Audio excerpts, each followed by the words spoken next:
पैसे कमवायचे आहेत की यशस्वी व्हायचंय? असं जर कोणी विचारलं तर तुम्ही काय सांगाल? बरं. यशस्वी होण्यासाठी आपण जर प्रयत्न करायला लागलो, तर पैसा आपोआप आपल्या मागे येईल, असं जर मी तुम्हाला सांगितलं तर. पण माझी यशाची व्याख्या थोडीशी वेगळी आहे. नमस्कार, मी सायली, तुमची जवळची मैत्रीण. मी समुपदेशक आहे आणि स्वीकार माइंड केअरची सहसंस्थापिका. आपण ना खूप यांत्रिक आयुष्य जगतोय.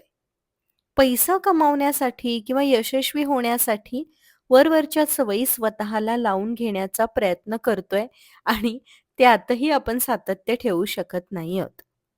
जे काम आपल्याला उत्तम जमतं, त्या कामात आपण झोकून दिलंय का? पैशासाठी नाही, फक्त आणि फक्त आंतरिक समाधानासाठी. अंतर्मन जितकं समाधानी असेल, शांत असेल, उत्साही, आनंदी असेल, तितका जास्त पैसा आपण मिळवू शकतो. आणि म्हणून आधी येतं ते समाधान. याचमुळे आपल्याला लक्ष केंद्रित करायचं आहे फक्त कामातून मिळणाऱ्या समाधानावरती. अर्थात पैसा अनेक मार्गांनी मिळवता येतो. संपत्ती, प्रतिष्ठा, प्रसिद्धी अनेक वेगवेगळ्या मार्गांनी मिळवता येते. पण प्रत्येकच मार्गातून समाधान मिळेल याची खात्री नाही. अनेक मोठे आदर्श लोक ज्यांनी भरपूर संपत्ती मिळवली, त्यांनी फक्त त्यांच्या हातातील कामावर जास्त लक्ष केंद्रित केलं. पैसा, प्रतिष्ठा, यश या गोष्टी खूप नंतर आल्या. आपल्या हातून जी कलाकृती घडवायची आहे, म्हणजे एखादा प्रोजेक्ट करायचा असेल, एखाद्या आय-टी कर्मचाऱ्याला किंवा एखाद्या शिक्षकाला एखादा धडा शिकवायचा असेल, एखाद्या शेफला एखादा छान पदार्थ बनवायचा असेल, आपल्या हातातलं कोणतंही काम, जेव्हा त्या कामाशी आपण एकरूप होतो आणि एकरूप होऊन ते काम करण्याचा प्रयत्न करतो, त्यावेळेला जगाचा विसर पडतो. आणि मला माझं बेस्टच द्यायचं आहे, असा एकच आवाज ज्यावेळेला घुमायला लागतो, तेव्हा खरं यश मिळायला लागतं आणि संपत्ती त्यामागे आपोआप येऊ लागते. सतत आपल्या समोर येणाऱ्या कार्याला कंटाळूनच आपण पूर्ण करतो असं नाही वाटत का?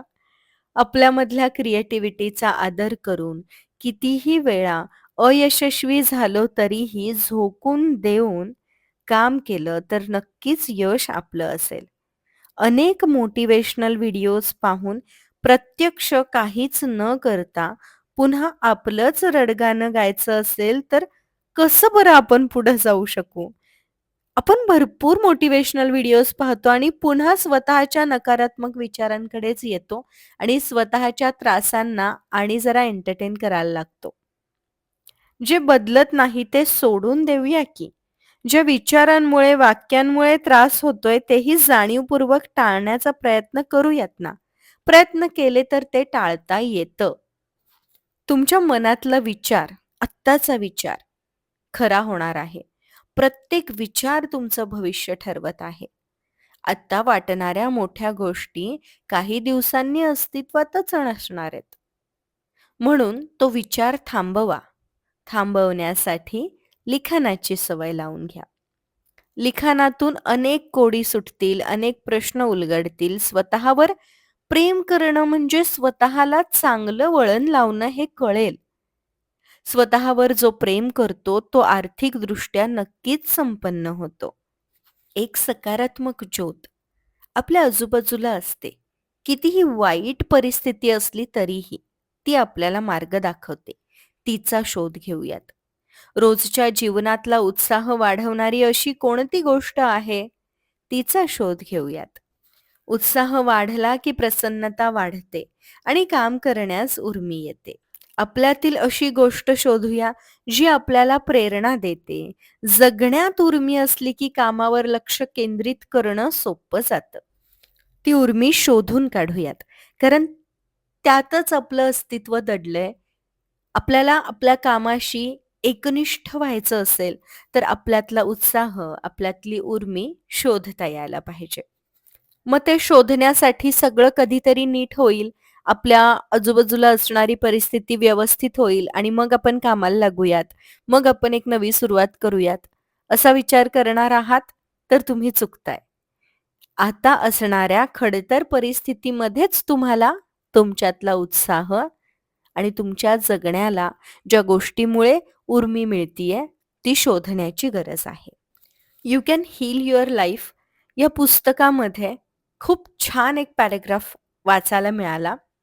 आजचा वर्तमान काळ हा तुमचा भूतकाळातल्या विचारांमुळे तयार झाला आहे.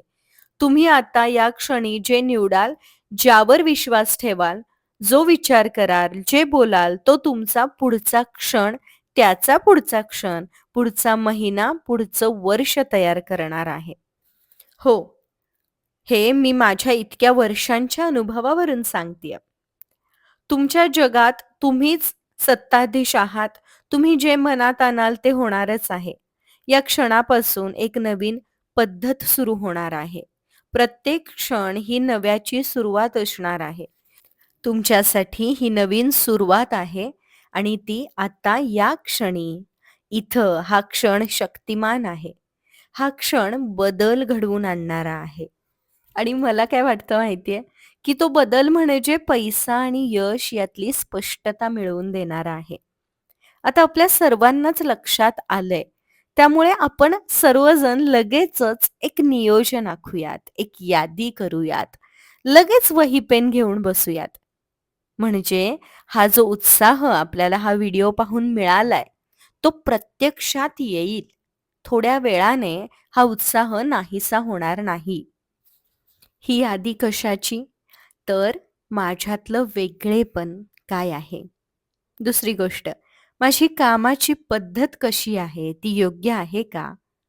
तिसरी गोष्ट, माझा वाया जाणारा वेळ, तो लिहून काढायचा आहे. आणि चौथी गोष्ट, कामाशी एकनिष्ठ होण्यास काय कमी पडतंय? त्याचा शोध घ्यायचा आहे. जेव्हा या गोष्टींचा शोध आपण घेणार आहोत आणि आपल्या कामामध्ये अतिशय गुंग होणार आहोत, कामाशी एकरूप होणार आहोत आणि सतत बेस्टच द्यायचंय म्हणून विचार करणार आहोत, त्यावेळेला नक्कीच आपल्यामधली क्रिएटिव्हिटी तर वाढणारच आहे, कारण आपल्याला त्यासाठी प्रयत्न करायचेच आहेत. आणि त्याचबरोबर आपली संपत्तीही वाढायला लागेल, आपली प्रतिष्ठा, प्रसिद्धीही वाढायला लागेल आणि आपलं तेच रेग्युलर वाटणारं काम, पण त्यात काहीतरी वेगळं दडलेलं असेल आणि ते वेगळेपण आपल्याला शोधायचं आहे. पैसा मिळवणं, यशस्वी होणं खूप सोपं आहे. फक्त आपल्याला स्वतःशी, आपल्या कामाशी एकरूप होता यायला हवं. आपल्या कामावर, स्वतःवर प्रेम करता यायला हवं, एकनिष्ठ राहता यायला हवं.